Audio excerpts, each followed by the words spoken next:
వెంటొస్తానన్నావు వెళ్ళొస్తానన్నావు, జంటై ఒకరి పంటై వెళ్ళావు.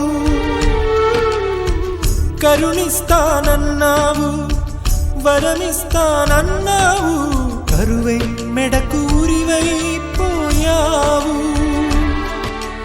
దేవతలోను ద్రోహం ఉందని తేలిపావు, దీపం కూడా దహిస్తుందని తేల్చావు. ఎవరిని నమ్మాలి నన్ను తప్ప, ఎవరిని నిందించాలి నిన్ను తప్ప. నువ్వంటే ప్రాణమని, నీతోనే లోకమని, నీ తోడే లేకుంటే బ్రతికేది ఎందుకని ఎవరికి చెప్పుకోను.